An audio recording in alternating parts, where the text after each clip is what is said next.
सबसे पहले देखते हैं हम लोगों ने लास्ट टाइम एग्जांपल ली कौन कौन सी थी। एक हमने कहा था स्टूडेंट है। ये हमारी एंटिटी थी और देख लें मैं कहीं पे भी स्टूडेंट्स नहीं लिख रही, मैं कहीं पे भी स्मॉल लेटर्स नहीं यूज कर रही। ये वाले रूल्स आपने याद रखने हैं। एक मेरा क्या था जी, लॉगिन था, ठीक हो गया। एक मेरा प्रोग्राम था,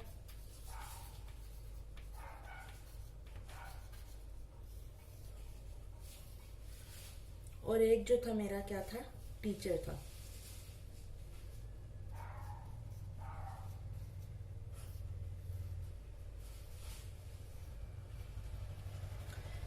स्टूडेंट हैज लॉगिन, इसी तरह से student enrolls in a program और टीचर teaches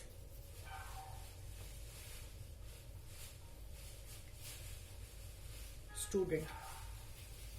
ये थी हमारी ईआरडी जो हमने लास्ट लेक्चर में जो है लास्ट क्लास में हम लोगों ने पढ़ी थी, ठीक है। अब हम लोगों ने इनके रिलेशनशिप्स दोनों टू वे कार्डिनलिटी के हिसाब से देखने हैं, मैक्सिमम कार्डिनलिटी और मिनिमम कार्डिनलिटी के हिसाब से। सबसे पहले मैं लॉगिन की तरफ आती हूँ। मैंने आपको कहा है 2 दफा आपने रीड करना है। पहले लॉगिन से स्टूडेंट की तरफ रीड कर लेते हैं। एक लॉगिन मैक्सिमम कितने स्टूडेंट, हमेशा पहले मैक्सिमम देखना है, और जो आपकी एंटिटी है ना उसके उसके साथ जो होगा वो हमेशा मैक्सिमम होगा, जो दूसरी साइड पे होगा वो हमेशा मिनिमम होगा, ठीक है। तो एक लॉगिन मैक्सिमम कितने स्टूडेंट के पास हो सकता है? एक के पास। ऐसा तो पॉसिबल नहीं है कि एक ही लॉगिन से आप 2 या 3 स्टूडेंट्स को सेम लॉगिन असाइन हुआ हो। तो मैक्सिमम एक लॉगिन कितने स्टूडेंट्स के पास होता है? 1, ठीक है। और एक लॉगिन मिनिमम कितने स्टूडेंट्स के पास होता है? वो भी 1। क्यों? क्योंकि वो लॉगिन अगर बना है तो वो ऑब्वियसली किसी को असाइन हुआ है। तो हमेशा मैक्सिमम भी और मिनिमम भी लॉगिन क्या हो गया हमारे पास? 1। अच्छा, अब ऊपर से तो नीचे हमने पढ़ लिया, अब स्टूडेंट से लॉगिन की तरफ देखते हैं। एक स्टूडेंट को मैक्सिमम कितने लॉगिन असाइन होते हैं? 1। और एक स्टूडेंट को मिनिमम कितने लॉगिन असाइन होते हैं? वो भी 1।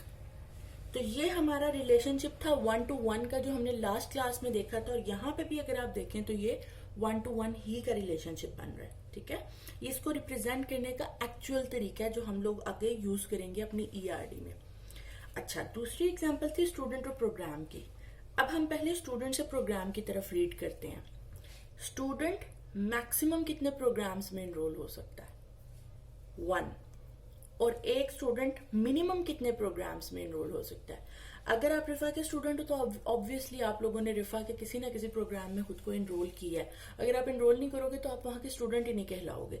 तो उस हिसाब से कि स्टूडेंट मिनिमम कितने प्रोग्राम्स में एनरोल हो सकता है? सिर्फ 1 में। आप एक प्रोग्राम में एक प्रोग्राम से ज्यादा में एनरोल एक वक्त में नहीं हो सकते, ये रूल होता है।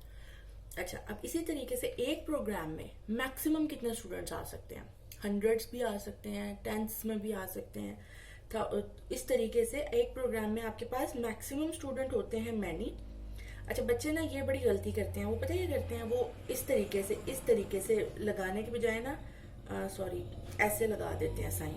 तो ये गलत होता है, आपने इस तरीके से नहीं लगाना होता। आपने हमेशा जो साइन है ना, ये जैसे इधर रिप्रेजेंट किया उस तरीके से लगाना है। अच्छा, एक प्रोग्राम में मैक्सिमम कितने स्टूडेंट्स होते हैं? मैनी। और एक प्रोग्राम में कम से कम एटलीस्ट कितने स्टूडेंट्स होंगे? अब इसमें 2 चांसेस हैं, दो पॉसिबिलिटीज हैं। पहली पॉसिबिलिटी ये है कि कम से कम एक स्टूडेंट तो होगा ही होगा, कम से कम, ठीक है। आपने बस ये देखना है, आपने क्वेश्चन ये करना है कम से कम कितने हैं। तो कम से कम तो एक तो होगा ही होगा। लेकिन दूसरी पॉसिबिलिटी एक ये भी है कि मे बी अभी कोई ऐसा प्रोग्राम हो जो किसी स्पेसिफिक साल में ऑफर ही ना किया गया हो, ठीक है। मसलन अब BScs इस साल आपका शुरू हुआ है, उससे पहले विश में BScs नहीं था। तो अब जो पिछले रिकॉर्ड्स होंगे ना उसमें उसके हिसाब से उसमें कितने स्टूडेंट्स होंगे? 0। तो इसमें दोनों पॉसिबिलिटीज हैं। ये आपको पता कैसे चलता है दोनों पॉसिबिलिटीज में से आपने कौन सी सिलेक्ट करनी है? इस तरह से कि जो आपके सामने सिनेरियो आया होता है ना उसमें क्लियरली मेंशन्ड होता है कि आपने कौन सी पॉसिबिलिटी सिलेक्ट करनी है, ठीक है।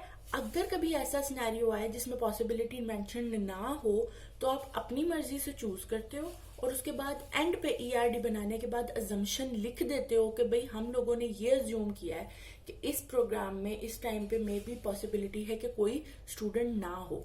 तो ये चीज आप पे डिपेंड करती है इन केस अगर आपके सिनेरियो में गिवन नहीं है।